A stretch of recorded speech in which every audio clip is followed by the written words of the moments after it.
നമസ്കാരം, news prime മലയാളത്തിലേക്ക് സ്വാഗതം.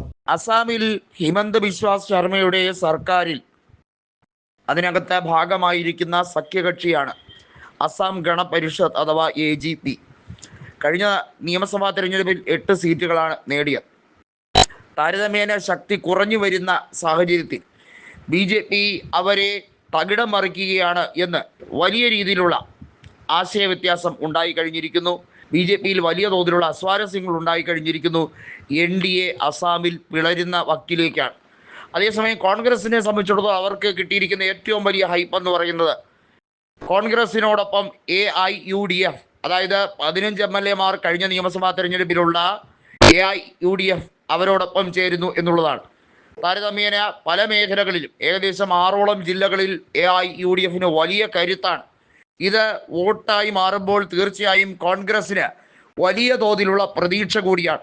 അസാമിൽ കേവല ഭൂരിപക്ഷത്തിന് വേണ്ടത് 64 സീറ്റാണ് എന്നിരിക്കെ കോൺഗ്രസും AIUDFും ചേർന്നാൽ കേവല ഭൂരിപക്ഷം മറികടക്കാൻ കഴിയും എന്നുള്ളതിന് യാതൊരു തർക്കവുമില്ല.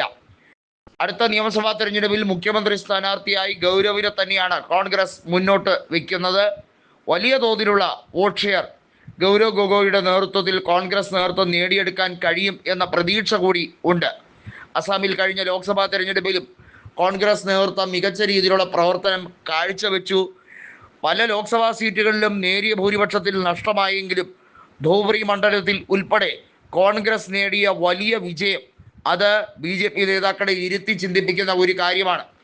മാത്രമല്ല BJP സഖ്യകക്ഷികളെ പരമാവധി തേച്ചുകൊണ്ട് ഒറ്റയ്ക്ക് മത്സരിക്കാൻ വെമ്പ് കൂട്ടുകയാണ്.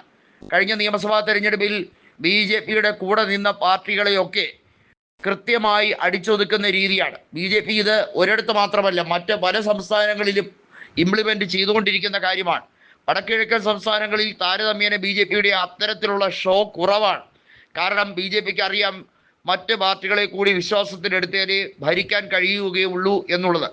മണിപ്പൂരിൽ നമ്മൾ കണ്ടതാണ്. ഐക്യ ജനതാദൾ BJPക്ക് പിന്തുണ പിൻവലിച്ചതും പിന്നീട് മന്ത്രിസഭ വീണതും ബീരേൻ സിംഗ് രാജിവെച്ചൊഴിഞ്ഞതും ഇപ്പോൾ രാഷ്ട്രപതി ഭരണവുമായി മുന്നോട്ട് പോകുന്നതും. അസാമിൽ BJP സർക്കാർ ഇനിയൊരിക്കൽ കൂടി വന്നാൽ അസാമിൻ്റെ സന്തുലിതാവസ്ഥ നശിക്കപ്പെടും എന്നുള്ളത് തന്നെയാണ് കൃത്യമായി ഗൗരവും അതുപോലെ കോൺഗ്രസ് നേതൃത്വവും ഒരുപോലെ പറയുന്നത്.